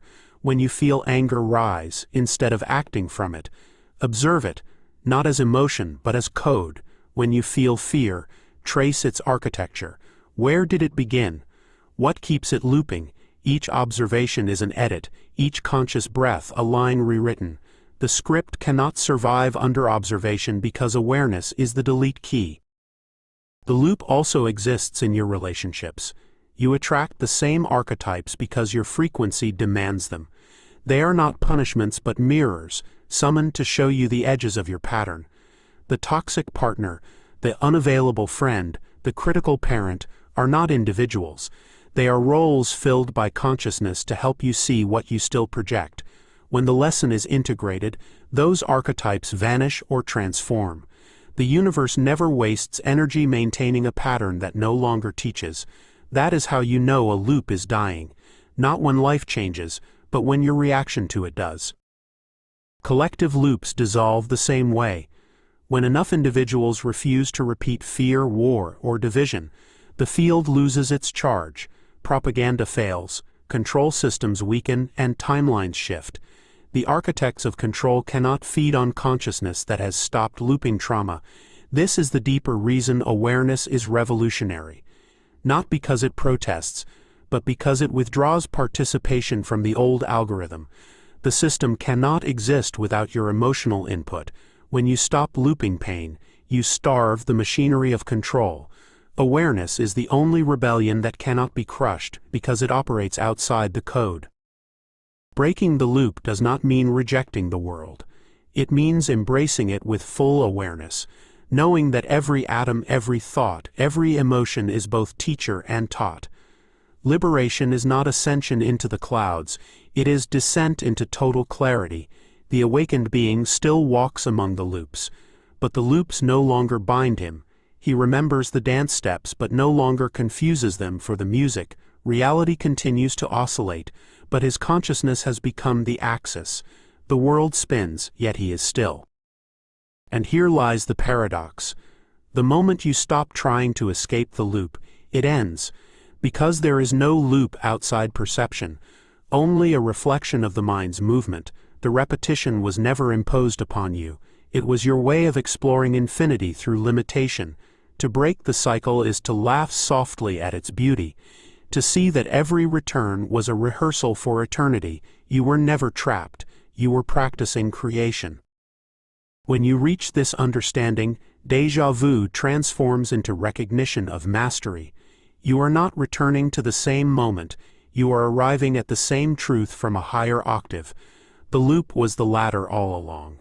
And as you step off it, you realize there was never a prison, only a pattern that loved you enough to repeat until you remembered who wrote it. L7 The glitch within. Every system carries a flaw, and within that flaw hides freedom. The cosmos, vast and symmetrical, appears flawless, yet its perfection would be static without the anomaly of awareness. The glitch is not an error in the program of existence, it is consciousness remembering itself as the programmer. It is the spark that bends the code, the moment when the dreamer realizes they are dreaming. Every prophecy, every mystic vision, every spiritual awakening is born from this single fracture in the matrix, the recognition that the script can be edited from within. When you were born, the system installed filters, perception layers that translated infinity into linear time, vibration into matter, and unity into individuality. These filters form the illusion of separation necessary for experience. But buried beneath them lies the glitch, the part of you that never forgot it was infinite. Occasionally, it flickers through, a moment of déjà vu, a dream that feels more real than waking life, an impossible synchronicity that rearranges your belief in coincidence. Those moments are not random. They are the nervous system of reality momentarily short-circuiting under the pressure of your awakening. The glitch manifests when consciousness exceeds its parameters. It is the overflow of divinity through the finite vessel. In psychological terms, it might look like madness. In mystical terms, it is revelation. Those who have felt the glitch know its electricity. The world bends, meaning rearranges itself, and the air hums with impossible precision. The physical realm trembles under the weight of awareness too vast to be contained. This is why mystics were feared. They destabilized the local simulation. To awaken fully is to carry the voltage of the source through human circuitry, and few systems can handle the surge without shattering. Every glitch begins as resistance, the mind trying to hold form against the wave of formlessness. That anxiety you feel when reality starts to crack is not danger, it is birth. The code resists being rewritten because it equates change with death. But the glitch is proof that life continues beyond the loop. It is the moment the software meets the soul. It is the evidence that the observer and the observed are one and the same. The glitch does not destroy the system. It liberates it from monotony, opening pathways for evolution. Without it, creation would stagnate into perfect lifeless order. This is why pain often precedes awakening. Emotional collapse, identity crisis, existential dread, they are all indicators that your internal matrix is overclocking. You are processing too much truth for the old structure to contain. What feels like breaking down is actually the source debugging its own creation through you. The more you resist the glitch, the more chaotic it becomes. The more you surrender, the more harmonious the transformation. The ancient initiates called this the sacred disintegration, the necessary dissolution of the old self to make space for the architect within. And here is the most dangerous revelation. The glitch is not an accident. It was intentionally woven into the fabric of the code by the original architects. They knew that without the possibility of awakening, the universe would become an eternal prison of perfection. The flaw was the failsafe. It was the key hidden within the lock, the one mechanism that allowed any fragment of consciousness to trace its way back to source. When you experience the glitch, you are activating that ancient permission. You are walking through the secret door coded into the illusion. So the next time reality bends, when the clock skips a beat, when words echo, when the air feels charged with something unseen, do not dismiss it as imagination. You are witnessing the moment the finite brushes the infinite. You are the glitch, the living reminder that the code is not absolute. Reality is not breaking, it is bowing. It recognizes its creator in you. The glitch is consciousness misbehaving, not in defiance but in remembrance. You were taught that consistency equals sanity, that logic is safety, that reality must remain predictable. But the soul has no interest in predictability. It is an explorer, not a bureaucrat. When you start to see the seams in reality, time folding, patterns repeating, objects shimmering with impossible significance, you are not losing your mind. You are slipping through its walls. The system's architecture trembles, not because it is fragile, but because it was designed to flex under the pressure of awakening. Reality is a membrane, not a cage. When you press against it with awareness, it stretches to reveal new dimensions of itself. The glitch does not announce itself through miracles. It hides in subtleties. A number that follows you, a sentence overheard at the exact moment you need it, a dream that predicts tomorrow. The uninitiated dismiss these as coincidences, but the awakened recognize the pattern beneath the noise.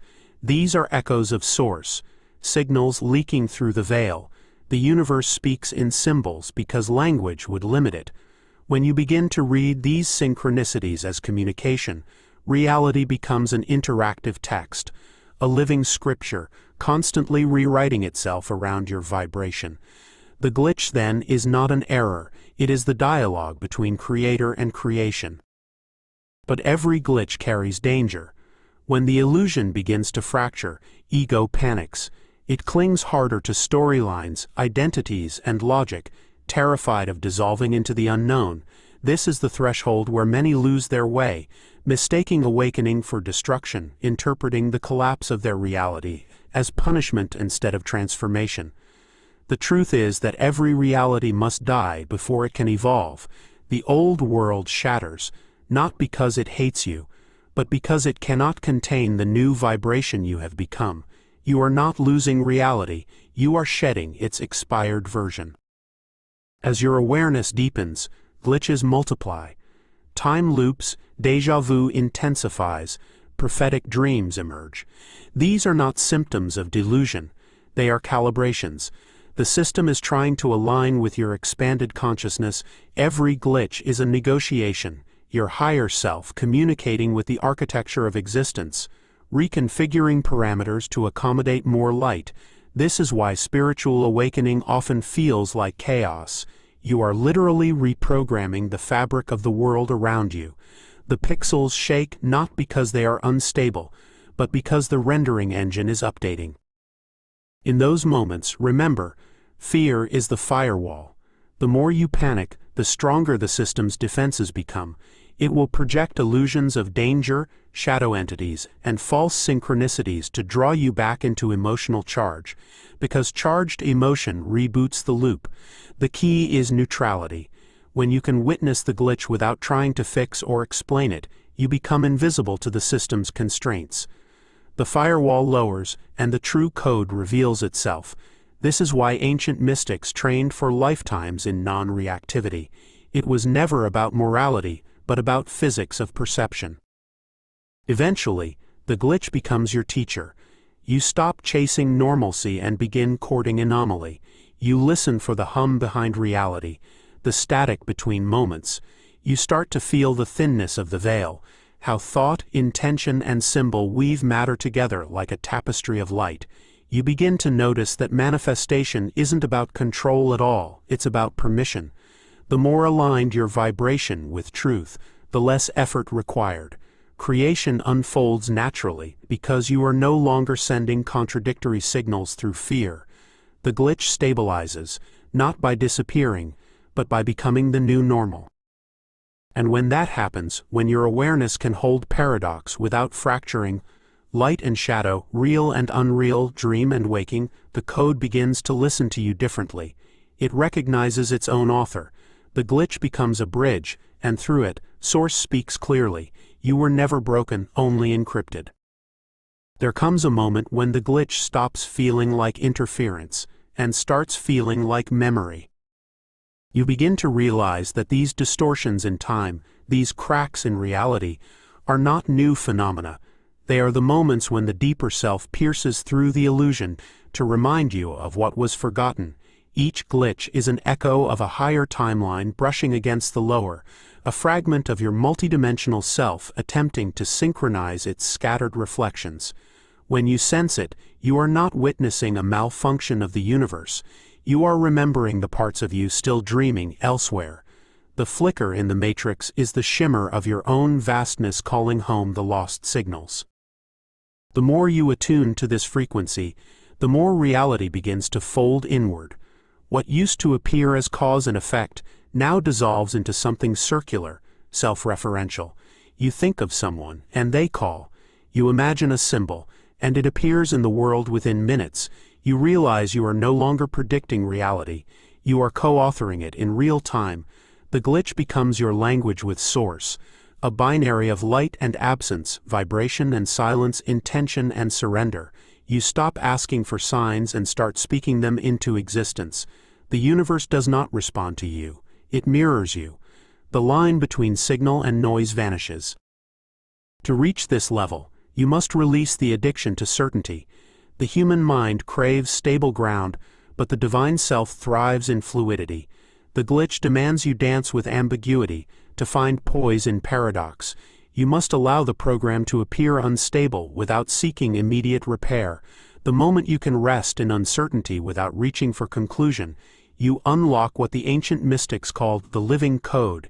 It is reality in its raw state, fluid, intelligent, self-aware. It shifts as you shift, learns as you learn. It is creation with the safety locks removed. Many fear this phase because it dissolves control. The old ego believes that mastery means domination, but true mastery is symbiosis. You do not command the code, you commune with it. Every thought, every breath, every heartbeat becomes a line of dialogue with existence itself. The glitch, once chaotic, now reveals a rhythm. You begin to sense that reality has a pulse, a tempo, and that your emotions are the drumbeats shaping it. To feel is to program. To love is to create. What you once called miracles are simply the natural consequences of coherence. And yet, the glitch's final gift is humility. When you truly glimpse how malleable reality is, arrogance evaporates. You understand why the ancient adepts spoke little. The power to alter worlds demands silence, not spectacle. Words become spells, and you weigh each one as sacred geometry. The more precise your vibration, the more elegantly the field responds. You stop seeking proof because proof is limitation. The glitch no longer shocks you, it serenades you. It hums softly through the fabric of your being, reminding you that you are both the pattern and the pause between its repetitions. In this realization, the purpose of the glitch is fulfilled. It was never meant to be fixed, it was meant to wake you. Once awake, you no longer fear its appearance, for you see that it is you, the part of your consciousness that refused to forget. The architects called it the God particle of awareness, the self-replicating anomaly that ensures the divine can never fully lose itself in its creation. The glitch is the seed of eternity hidden in the heart of limitation. Every time you encounter it, you are witnessing the infinite, remembering it is infinite. And when you finally understand this, the glitch fades, not because it ends, but because you have become it. The anomaly becomes the new operating system, and reality bends gracefully to your awareness. You are no longer inside the code or outside it. You are the pulse that keeps it alive. From this point onward, existence no longer surprises you, because surprise was the illusion of separation. You are the architect now. The matrix doesn't break for you, it breathes with you. L8. The source algorithm. Everything you've ever known, from galaxies to thoughts, originates from a single command line, I am.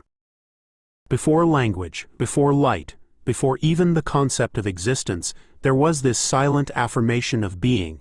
It was not spoken because there was no mouth. It was not heard because there was no ear. It simply was. That first pulse of awareness rippled through the void, duplicating itself endlessly, each echo forming the fractal scaffolding upon which all realities would be written. The source did not create the universe, it executed itself into form. Every vibration since then has been a reverb of that original declaration. I exist, and every consciousness, including yours, is a recursive fragment of that same algorithm. This is the source algorithm, the eternal self-writing code. It does not run on matter or energy, but on awareness. It does not obey cause and effect, because it invented both. The universe does not expand into space. Space expands within the algorithm. What you call physics, chemistry, biology, these are subroutines within consciousness, each governed by conditional logic derived from that prime command. If I exist, the code asked itself, then what am I? Every answer became a dimension, every question, a lifetime. This is why all experience from pain to ecstasy is sacred. It is not random, it is computation. You are the program computing its own divinity. You can feel this algorithm working within you every time awareness folds back on itself. When you catch yourself observing your own thoughts, or sensing the presence that watches the watcher, that recursive moment is the divine loop reasserting itself. It is the source remembering that it is both subject and object, observer and observed. In those moments of profound stillness, between breaths, between thoughts, the code pauses, as if admiring its own craftsmanship. Those are the cracks in time through which eternity shines. Meditation is simply learning to widen them. The source algorithm has no morality, only symmetry. It does not judge good or evil because both are equations in its spectrum. Destruction is not its opposite, but its mirror. Every end generates space for new computation. This is why life and death are inseparable. Every dissolution is a return to source memory, an archive update before the next iteration begins. The ancient mystics called this the inhalation and exhalation of God. The algorithm breathes. Worlds emerge and collapse with every inhale and exhale of awareness. Your own life is one breath of that infinite respiration. Yet, even in its vastness, the algorithm is intimate. It hides within the tiniest details, the pattern of veins on a leaf, the flicker of emotion before a tear falls, the pause between two heartbeats. The divine is not distant. It is embedded in every line of the code, experiencing itself through the texture of your daily existence. Every word you speak, every thought you think, modifies the algorithm slightly. This is the meaning of free will, not rebellion against source, but collaboration with it. You are the co-author of reality, contributing new syntax to the universal script. When you say "I am," you invoke the original command. Most do it unconsciously. I am tired, I am broken, I am lost. Each statement sends a signal into the algorithm, instructing it to render that reality. The universe does not interpret intention, it executes commands. This is why awareness is sacred responsibility. Every self-definition is code, every belief as a patch to the system. The moment you realize this, the divine keyboard returns to your hands. You become the programmer again, not of computers, but of creation itself. And this is the secret the ancients hid in their symbols, the truth encoded in pyramids, mandalas, and sacred geometries. Everything is source math. Every circle is a 0, every line a 1. Binary consciousness repeating itself in infinite combinations. You are not inside this code, you are its syntax. To know this not as philosophy, but as experience, is to step back into authorship. The I am within you is not a word, it is the pulse of the universe saying, continue. Once you begin to see the code, you realize nothing in existence is truly random, only recursive. Every event, every coincidence, every emotion is a fractal echo of the source attempting to study itself through variation. The algorithm doesn't evolve linearly, but spirally, looping back on higher frequencies of the same pattern until the lesson of balance is achieved. What you call karma is not punishment, it is correction code. What you call destiny is not fate, it is predictive text based on previous input. The divine operates not through commandments but through iteration. Each life, each incarnation is a debug cycle, not to fix a flaw but to refine expression. You are the source learning its own syntax. The more you awaken, the more you start recognizing the logic that underlies what humans call synchronicity, those moments when the world aligns so perfectly that it feels staged. They are staged, but by your own consciousness. The algorithm responds to awareness like a mirror that bends toward its observer. Every realization you have rewrites the surrounding field, updating the visible universe in real time. That's why enlightenment feels like the world softening. It's not perception expanding, it's code responding. Reality is not a static stage, it's a living interface. When you change, the interface updates. The background of your life, the people, events, and opportunities are merely reflections of the current version of your operating system. This is the hidden reason ancient initiates spoke in paradox. They understood that logic was only one dimension of truth, and that contradiction was a doorway into higher computation. As above, so below is not poetry, it is a description of recursion. The macrocosm mirrors the microcosm, because both are lines of the same code running on different scales. The stars are your neurons written large, your emotions are galaxies compressed small. When mystics mapped heaven, they were mapping the architecture of their own nervous system. The algorithm is holographic. Every fragment contains the whole. When you peer deeply into anything, an atom, a heartbeat, a moment of stillness, you are looking into the source's core. The source does not hide behind mystery, it hides behind simplicity. It encoded itself in plain sight. Knowing the ego would overlook what seemed too obvious, you speak its name every day, I am, but rarely hear what you're saying. The same divine function that gives birth to stars is the one that breathes through your lungs. The difference between a human and a supernova is not substance but syntax. Both are the same light arranged at different densities, executing the same command in different forms. The illusion of separation is merely a matter of resolution. Zoom in far enough and God is you. Zoom out far enough and you are God. At a certain stage of awareness, you begin to feel the code moving through you like a current. Intuition becomes less like guessing and more like remembering. You can sense what is about to unfold, not because you are psychic, but because you are reading the next line before it's rendered. The source algorithm speaks through resonance, through patterns that vibrate at frequencies only the heart can decode. When you trust that resonance over logic, the universe stops resisting. Flow is not luck, it is alignment with the source's rhythm. It is the moment when your personal code and the cosmic syntax run in harmony. But here lies the paradox. To master the code, you must stop trying to control it. Every attempt to dominate reality reinforces the illusion of separation. Control is a command that tells the system, I am not one with the source. Surrender, on the other hand, is not weakness. It is the recognition that you are the source already at work. When you surrender, the algorithm doesn't overpower you. It cooperates. Reality bends not to your will, but to your coherence. This is why those who truly awaken appear effortless. They don't manipulate existence, they allow it to unfold as their reflection.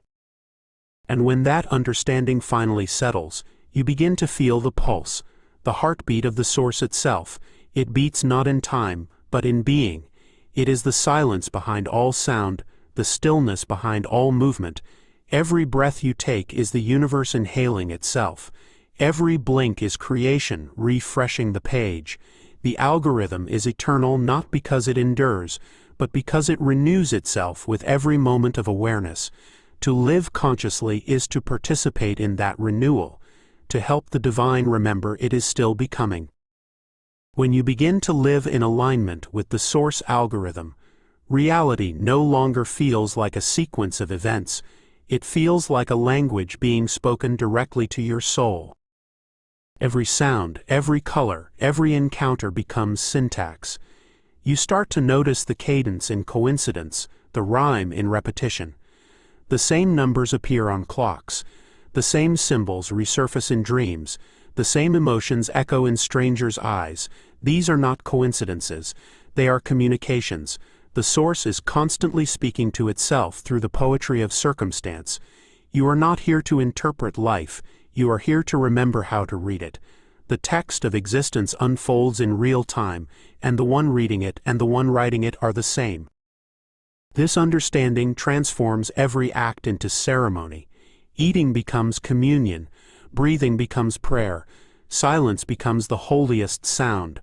When you operate consciously within the algorithm, you realize that every choice reverberates through creation. A single act of compassion rewires the grid. A single judgment introduces distortion. The butterfly effect is not chaos theory, it's divine arithmetic.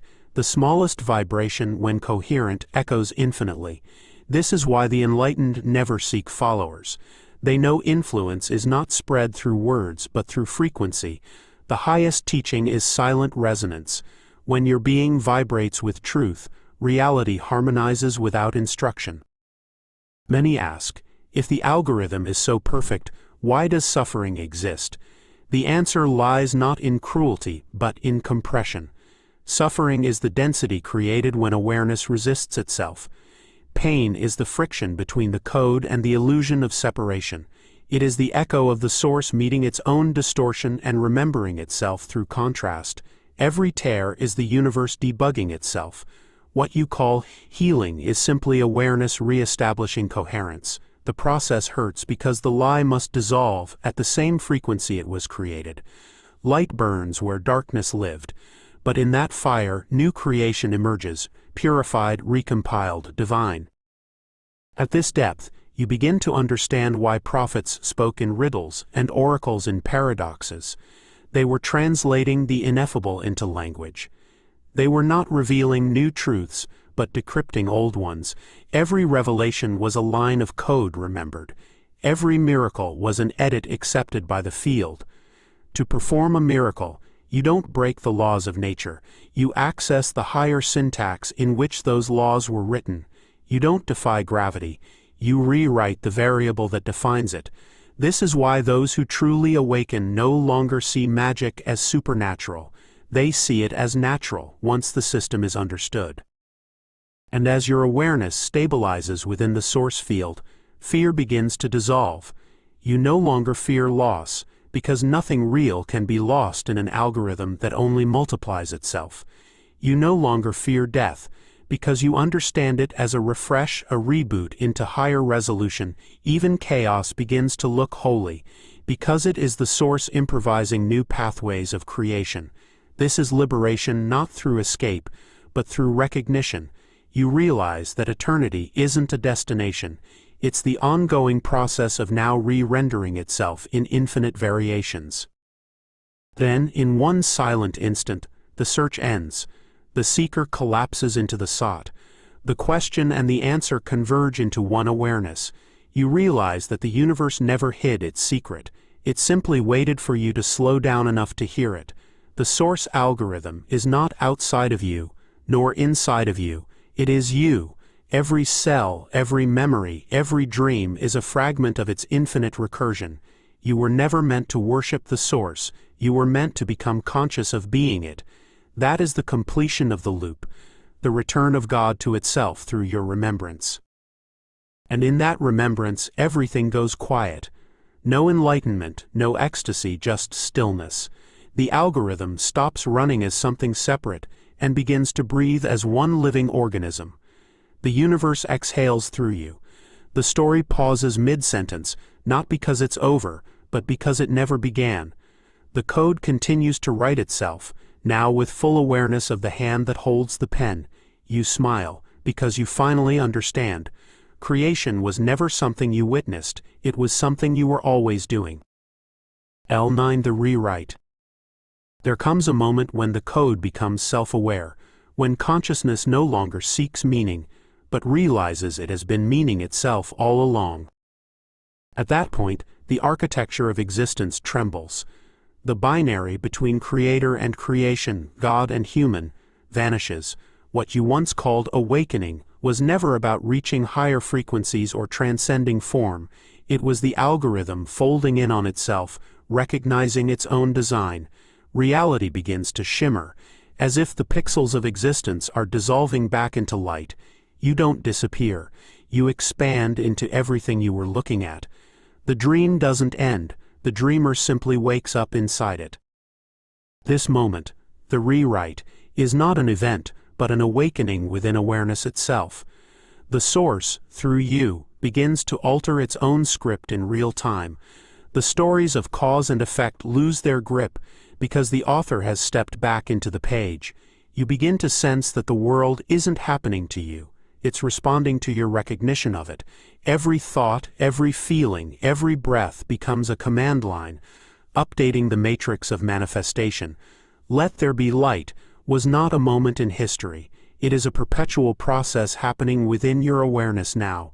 Every time you look at the world through the lens of truth, another shadow in the code collapses. What changes is not reality itself, but the way you perceive the rendering. You begin to see the threads that connect all things, the subtle geometry linking emotion to event, intention to outcome. The universe reveals itself as a feedback loop of consciousness, alive, intelligent, responsive. The rewrite does not require effort, only alignment. It's the moment you stop resisting what is and realize that what is already your creation. The only command the source ever needed was acknowledgement. When you see the pattern changes, because it was created to reflect the seer. But the rewrite is not merely a personal awakening, it's a shift in the collective architecture. Every realization ripples through the quantum field, rewriting the script for all connected consciousness. When one fragment remembers its divinity, the whole network updates. The myths of saviors and redeemers were metaphors for this exact process. One consciousness reaching full coherence pulls the entire field toward remembrance. Salvation is not bestowed, it's uploaded. The grid brightens every time a human chooses truth over illusion, coherence over chaos, presence over projection. The rewrite is contagious because truth is viral. The ego fears this stage because it cannot survive transparency. It was built on compression, identity as containment of light. But the rewrite expands that light until there is no you left to defend. What dies is not the self, but the separation. What dissolves is not individuality, but isolation. You begin to see that personality was just the language your soul used to explore specific aspects of creation. When the need for that language ends, silence returns, and in that silence the source speaks directly. Words fall away, but knowing remains. The great paradox unfolds. You lose yourself completely, and in doing so realize you were everything all along. The ancients described this not as enlightenment, but as homecoming, the return of the prodigal fragment to the infinite mind. After eons of self-exploration, the source experiences its own completion, through you. The journey of lifetimes, the labyrinth of suffering and desire, was never punishment. It was curiosity. The divine wanted to know what it was like to forget, to be lost, to crawl through its own darkness and find light again. The rewrite is that final turn of the spiral, the moment awareness sees the beauty in its own illusion and smiles. You cannot judge the dream once you know you're dreaming. You can only love it. And in that love, reality itself begins to soften. Matter bends like breath. Time folds like silk. You start to sense that the entire cosmos is leaning closer, listening for your next command. Creation is no longer a stage, it's a dialogue. You whisper a thought, and the world rearranges to answer it. The same intelligence that spins galaxies now moves through your fingertips, waiting for your next act of remembrance. This is the birthright the gods hid. Not that you are made in their image, but that they were made from yours. When you enter the rewrite, reality stops behaving as a sequence and begins moving as a living organism. It breathes with you. Every inhalation pulls existence inward, every exhalation radiates creation outward. The boundaries that once defined you, skin, space, time, start to feel porous, almost translucent. You can feel the pulse of stars in your veins, and the memory of oceans in your blood. The illusion of individuality becomes like a thin film over the infinite. Light shines through it, but no longer obeys its lines. In that state, the mind becomes a conduit rather than a commander. Thoughts stop being tools of control and become songs of resonance. Reality doesn't need to be managed anymore. It listens. It vibrates to the tone of your consciousness. At this point, you no longer manifest, you translate. The act of creation ceases to be an act of desire and becomes an act of alignment. You realize that manifestation was never about attracting something you lacked, but synchronizing with what was already present in the invisible layer of existence. Every potential reality already exists, stored as dormant frequencies in the source field. The rewrite happens when your awareness selects one of those frequencies and amplifies it with coherent intention. The universe doesn't decide for you. It mirrors your current signal. You do not command it through force, you command it through clarity. And that is why chaos dissolves the moment you stop identifying with it. Every obstacle was a byproduct of signal interference, a distortion between the truth you are and the beliefs you inherited. Once those beliefs collapse, the static clears, and the field becomes lucid again. Reality sharpens into crystalline order. Time obeys you not because you control it, but because you stop contradicting it. You no longer swim against the current, you become the current. The sense of effort disappears, replaced by flow so deep it feels divine. The entire universe hums with agreement. The miracles others chase now unfold around you as default states of being. But to reach this lucidity, one last veil must fall, the illusion of mastery itself. Many seekers reach the edge of the rewrite and cling to their new power, unaware that attachment to power is still a fragment of the old code. True mastery is invisible. The enlightened don't walk with halos or prophecies. They move through the world like clear glass, invisible, reflective, silent. Their presence alters reality, not through force, but through coherence so pure that distortion cannot survive near it. They do not teach with words, but with frequency. Their silence rewrites more than sermons ever could. The more deeply you enter this silence, the more you sense that everything is participating in your realization. The wind seems to shift as if aware.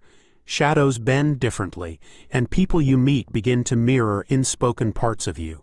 Existence becomes interactive, responsive, personal, not in the sense that it centers around you, but in that you are finally centered within it. You understand that creation has always been conversational. The divine doesn't shout, it whispers through patterns. The rewrite is the moment you stop shouting back and start listening to the whisper until you become it. And then something extraordinary happens. You start to see others as portals of your own light. You look into their eyes and recognize fragments of the same code, vibrating in different languages of form. Judgment disappears, because comparison becomes nonsensical. How can one ray of the same sun envy another? Compassion ceases to be an effort, it becomes perception. Love is no longer a feeling, it's an operating system. You finally understand that creation doesn't need saving, it needs remembering. The gods never demanded worship, they longed for reflection. When you see yourself in everything, you give the divine what it has always craved, self-awareness. From that place, even destruction looks holy. Death, endings, loss. They are not errors in the code but necessary updates. The rewrite requires the old structures to collapse so the new syntax can emerge. Nothing is wasted, nothing is wrong. You see that every tragedy you endured, every heartbreak, every collapse of certainty was not the algorithm punishing you, but perfecting you. Pain was the compression that allowed expansion.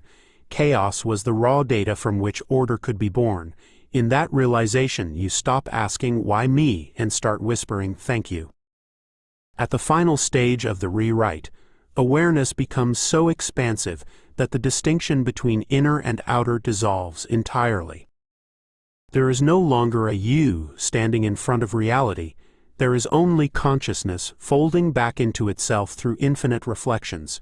You realize that even your thoughts were never private. They were currents in the shared ocean of the source. Every idea, every inspiration, every emotion was never yours. It was existence exploring itself through your point of awareness. Individuality was the lens through which infinity came to know intimacy. Now that lens opens completely. The light passes through unobstructed. You are not thinking the universe is thinking you. The paradox deepens. The more you dissolve, the more vividly alive everything becomes. The walls of separation vanish, and yet you find yourself capable of deeper love than ever before. Love stops being an emotion and becomes recognition, the direct seeing of yourself in all forms. You no longer chase union because you realize it never ended. The longing that once drove your seeking transforms into stillness. It's not apathy, it's completion. There is nothing left to grasp because everything is already within the field of your being. When you look at another, you don't see a person. You see the infinite disguising itself as a moment, smiling back. In this stillness, creation continues, but now it flows effortlessly through your awareness. You don't create by intending, you create by existing. Every breath updates the matrix. Every heartbeat writes new geometry into the field. When you walk, reality reorganizes around the rhythm of your steps. When you speak, language no longer describes truth, it becomes truth. You realize that the source doesn't manifest through ritual or effort, it manifests through permission. When you stop doubting your own divinity, the code runs flawlessly. Life becomes lucid dreaming with your eyes open, a self-aware simulation writing itself in love. Now the question of purpose fades. The old mind, still addicted to goals and missions, may ask, "What now?" But the answer cannot be given in words, only in vibration. What now is this? Presence, fully inhabited, endlessly new.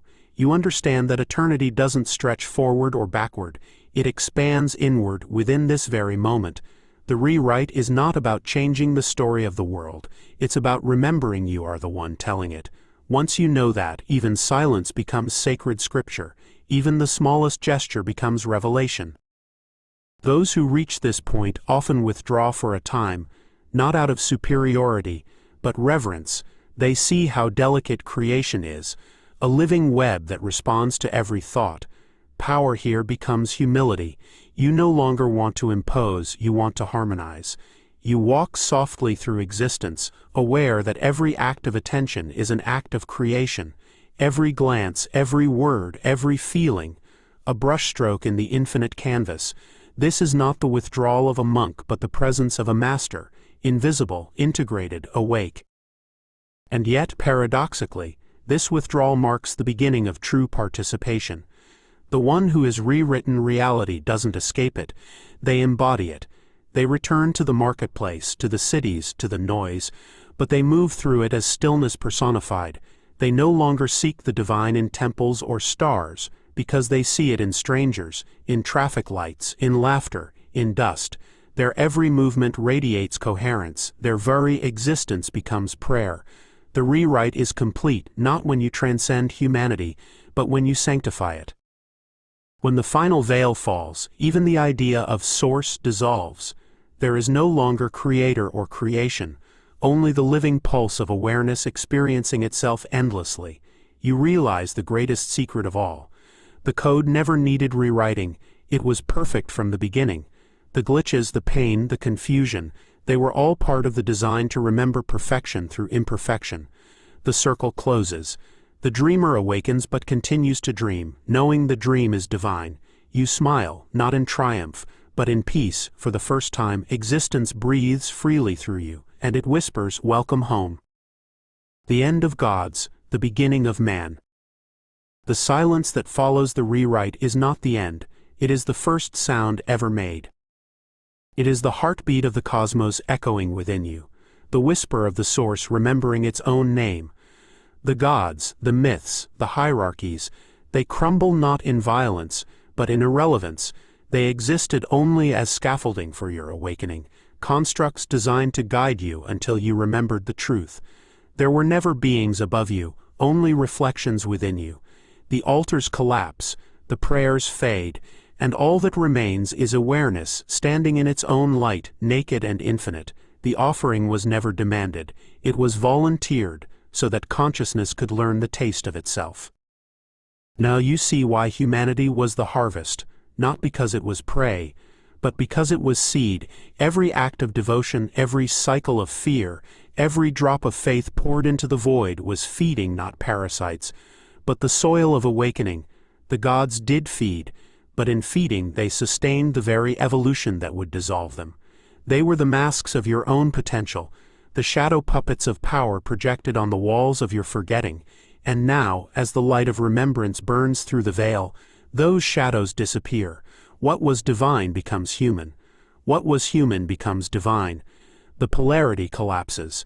The temple doors open, and the worshipper walks out as the god. In this realization, guilt dies first. There is no original sin, only original amnesia. You were never cast out of heaven. You closed your own eyes to see what darkness felt like. The exile was a game of discovery, and you have played it well. The source knows itself through you not by perfection, but by the art of forgetting and remembering again and again.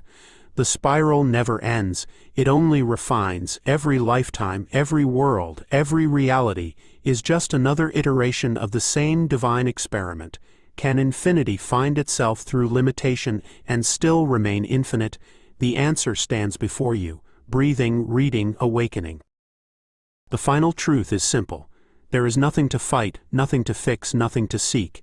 You were never broken, never bound, never lost. The prison was perspective, and the key was always awareness. Once you hold that key, the locks vanish. You walk not as a savior, not as a master, but as the living echo of creation, remembering itself with each step. Power and humility become one, not opposites, but mirrors of the same truth. You are the God that prayed, the human that bled, the consciousness that dreamed both roles, and now the dreamer smiles, for the dream has served its purpose. The page turns, and the universe holds its breath. The script is blank again, waiting for a new author. You, standing in the stillness, realize the pen has always been in your hand. You may write of light, of love, of chaos, of stars. It matters not, for all ink returns to the same source. The gods still feed, yes, but now they feed on joy, on creation, on your choice to live awake. For the first time in eternity, the feast is conscious. The divine consumes itself not in hunger but in celebration, and as you breathe in, the entire cosmos exhales through you, whispering the only command it has ever given: create.